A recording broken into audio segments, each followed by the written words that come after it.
Are you taking Ozempic, Wegovy, or Mounjaro? Are you really losing weight? Or are you getting scammed? Let's talk about it. These drugs are being handed out like candy, and yeah, they work. But what if I told you that millions of people aren't getting healthier, they're just slowly starving to death? In this video, I'm gonna give you my hot take on these drugs and why I think the wrong patients are being pushed these drugs and suffering the most. And how the illusion of weight loss is hiding real malnutrition. And why Big Pharma will keep pushing this narrative forever unless you protect yourself. What's up, you guys? My name is Dr. Buck Parker. I'm a board certified surgeon, and I'm here to tell you the truth when no one else will. Ozempic, Wegovy, Mounjaro, yeah, they're everywhere. You've seen the headlines. Drop 30 pounds without changing your diet. A secret injection for weight loss. Everyone's doing it. Celebrities, influencers, even doctors are on it.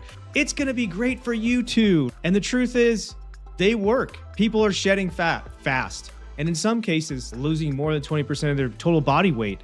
But let me ask you something. Is being smaller the same as being healthier? Because what I'm seeing is a whole generation of shrinking, sick people who think they're finally winning and think they're finally healthy, when they're actually just trading one problem for another. You'd think these drugs were made perfectly for obese and morbidly obese patients, right? But they're actually the ones that are suffering the most, in my opinion. Why? Because the more weight you have to lose, the more deranged your body becomes, the more muscle you'll lose, the more cells that'll be starved, unless you actively fight to preserve it. But here's the thing is most obese and morbidly obese patients are not used to doing that. They're not used to exercising. They're not used to eating adequate protein. They're not used to completely changing their lifestyle and their environment. And to top it off, we have all this telemedicine where patients aren't being followed quite as closely as they should be, especially in these patients. So what happens? They shrink, but they don't get stronger. They don't get healthier. They just slowly waste away. It's like Tom Hanks on that movie Castaway, right? You're just starving to death. You're not getting healthier. You're just flat out starving. So you just slowly waste away, losing fat, sure, yeah, but also muscle, bone, hormones, organ function. They look better on the outside, but on the inside, they're falling apart. So here's my hot take on this. The people that it was made for, obese and morbidly obese patients to lose a lot of weight, actually that's the last patient you want to be giving this to, because those other patients who need to lose 20 pounds, who maybe are used to going into the gym and eating healthy and protein and changing their lifestyle, and they're trying to do all this stuff, but they just can't lose that last 20 pounds. Maybe actually that's the patient that you want to be giving this drug to. So here's the physiology. It's starvation physiology. These drugs shut down your hunger signals. You go from eating 3,000 calories a day to maybe 500 or 800. You're not eating because you can't. Your brain isn't giving you that signal, right? And that's not discipline, that's drug-induced starvation. Here's what long-term starvation does to the body. Severe muscle loss, impaired wound healing, immunosuppression, anemia, nutrient deficiencies, chronic fatigue, dizziness, hair loss, brittle bones, right? Hormone shutdown, including sex hormones, thyroid, cortisol, and eventually organ dysfunction. Are these in extreme cases? Yes, they are extreme cases, but let me just tell you a story. I am a general surgeon and I practice emergency and trauma surgery for a really long time. And I have seen these patients in the bariatric patients. I've taken care of a lot of bariatric patients, and just so happens I've taken care of a lot of bariatric patients for different reasons. They come in with appendicitis or cholecystitis or hernia, whatever it is. And as a surgeon, I get to observe what the tissue of a bariatric patient who's been starving themselves for 2 years or 3 years or 5 years looks like and feels like and acts like. I can feel that the tissue of someone who's been starving themselves for a really long time is completely different, right? It's almost like butter. It melts in your hands. It doesn't have the same tensile strength. It doesn't have the same rigidity, right? As in skin, subcutaneous tissue, the organs, everything is different when you feel those patients when they've been starving themselves for a long time, or they're immunosuppressed, or they're on steroids for a long time. All of these things do the same thing. They deconstruct the cell, right? They destroy the cell over long periods of time, chronically. And when you're operating on those patients, you can tell the difference. And then when they heal, they also heal differently, right? So you're putting yourself at risk for new problems. Instead of morbid obesity, you're putting yourself at risk for higher infection rate, breaking bones easier, not healing very well. So you're transferring this risk from one category to another category. So these are the obese patients that have the highest risk. They have the highest risk of being obese and morbidly obese, but then they also have the highest risk because they're starving themselves the longest. And they're putting themselves in a higher risk in a different category than just being obese. So if that's the case, who do these drugs actually help? Ironically, I think looks like people who benefit the most aren't the ones who are being marketed to. They're not morbidly obese and obese patients. It's the already active person who exercises regularly, who eats high protein meals, has 20 to 30 pounds to lose maybe, right? And treats this drug as a tool, not a complete crutch and a lifestyle, right? These patients can preserve their muscle mass and stay strong. They can use the medication as a short-term jumpstart, not a lifelong solution. But let's be real, that's not most people who are taking this drug now, especially not the ones who the drug is designed for. Why? Because lifestyle is shaped by environment. And most morbidly obese patients are trapped in environments physically, emotionally, socially that make change like damn near impossible. Not impossible, but very, very difficult. So you can't solve that problem, your environment, with just an injection of this drug. Now, you can get an injection of the drug and solve the obesity problem, but then, like I said, you're trading that obesity problem or diabetes for a different metabolic disease, one that can cause just as much damage. Here's where I get annoyed and angry. The dirty truth is that pharmaceutical companies know all of this. They know that drugs suppresses hunger forever, right? And these patients are just starved. Most patients won't exercise or eat right. Most of these patients, we know this because bariatric patients are very difficult to change their lifestyle. When I talk about bariatric patients, I'm talking about stomach stapling surgery.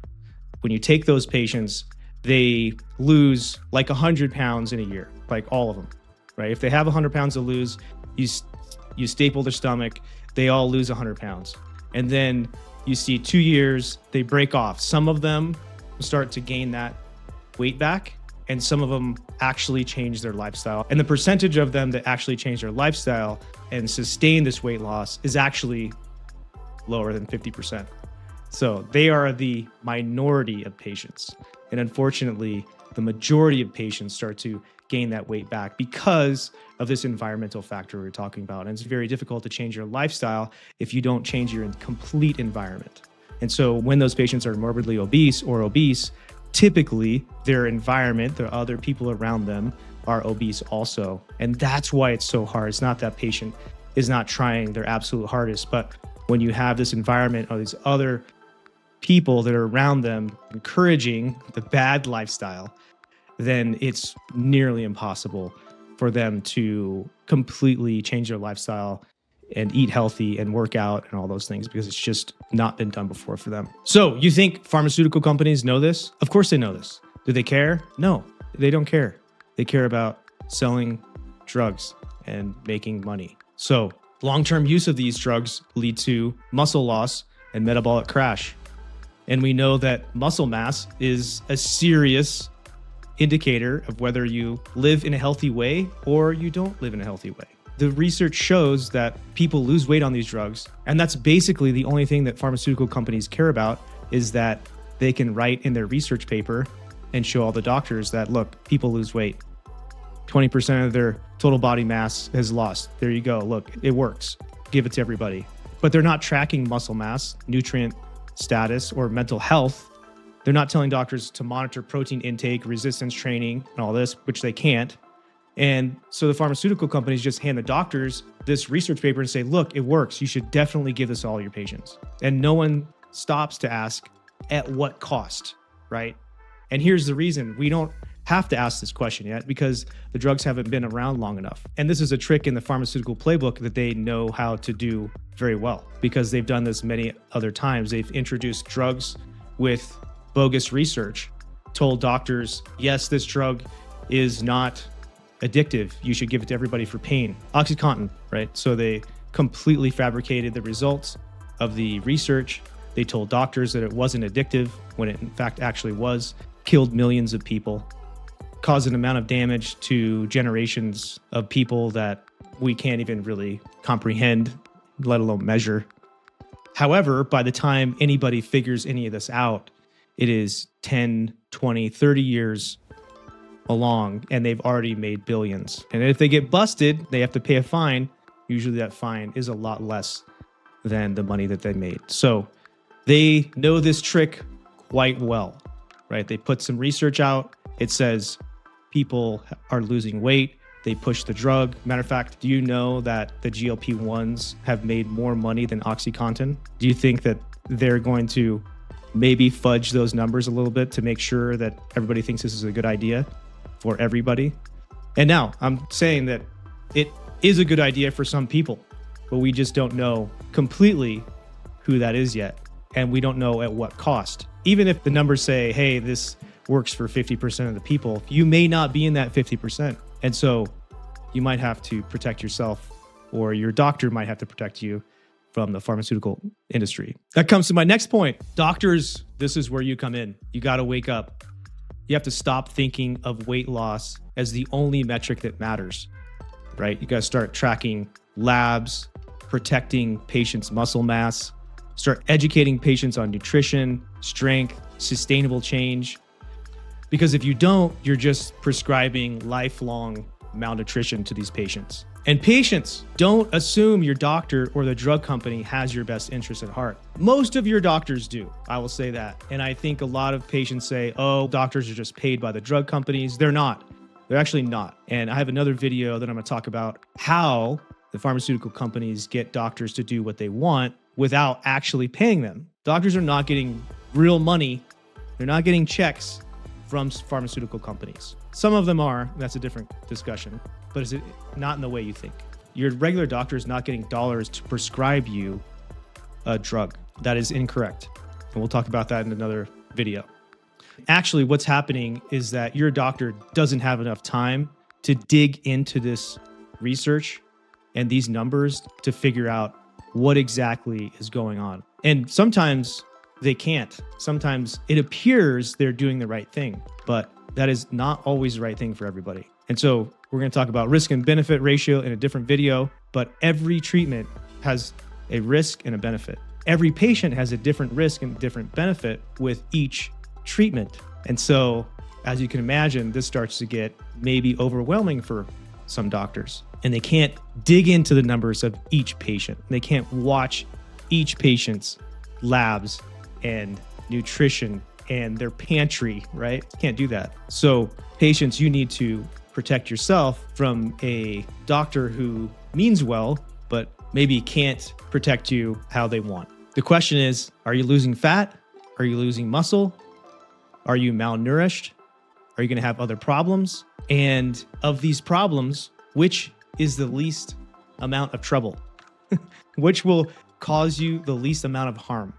Doctors always talk about do no harm, which I find is ridiculous because we're doing harm to patients all the time. And sometimes our job is to do the least amount of harm to the patient as possible. But patients should understand that too, is sometimes you have options and which one is the least amount of harm. So you as a patient, if you're taking one of these drugs, I encourage you to find out which is the least amount of harm. Is it being diabetic and a little bit overweight? Or is it taking one of these drugs and becoming malnourished and decreasing your muscle mass? Is it better for you to be morbidly obese with diabetes and heart disease? Or is it better for you to be severely malnourished with a different metabolic syndrome? So you have to understand the risk and the benefit to each treatment. One treatment is being morbidly obese with diabetes and heart disease, and one treatment is taking the drug and having a different set of problems. So You have to figure out which one is the least amount of harm for you. Because sometimes your doctors just don't know you well enough to understand what would happen with each scenario. They're not going to go home. They're not going to watch you live and go through your pantry and understand what you do on a night out and how much fast food you eat and all this stuff. So they are doing the best that they can with the limited knowledge that they have. So hopefully you can augment that knowledge. You take that knowledge from them, and then you understand what you're doing at home, and then you can put the pieces together. So what's the hard truth? The truth is that GLP-1s are powerful. They do work. They are effective, but they're also ruthless. They will shut down your appetite and keep shutting it down until you're not just burning fat, you're burning your entire body. You're burning muscle, you're burning cells, you're burning hormones, right? If you don't pair them with a lifestyle change, proper exercise, protein-rich nutrition, and as much medical guidance as you can get, then you're not using medicine. You're just dying more slowly in a smaller body. Now, here's the hot take. Maybe these drugs are best suited for those people who just need to lose 20 or 30 pounds because that person is working out, they're eating healthy, they're trying to do everything that they can. And so they're mitigating against all the other problems that these drugs cause. They're mitigating against them the most. Thus, the least amount of damage would be done for that person, and they would lose the 20 pounds or 30 pounds. And probably most of it would be fat because they're doing all the right stuff. And so for those housewives who want to lose 20 pounds to get in a bikini for summer, maybe, just maybe, that is the best patient for these drugs. And we're pushing it out to the wrong demographic. I don't know. You tell me what you think. The bottom line is that GLP-1 can save lives, but they can also steal your health if misused. The patients who suffer the most are often the ones they're prescribed to the most and they're pushed to. And Big Pharma doesn't care. Remember that. They'll keep pushing the weight loss narrative until the end of time, unless you stand up for yourself. So doctors, protect your patients. Patients, protect yourselves from doctors and pharmaceutical companies. If you want to know the truth about what's happening behind the curtain in modern medicine, subscribe, share this video with a friend. My name is Dr. Buck Parker. Pharmaceutical companies do not give me any money, and so I'm here to tell you what they won't. Thanks for watching, you guys. I'll see you in the next video.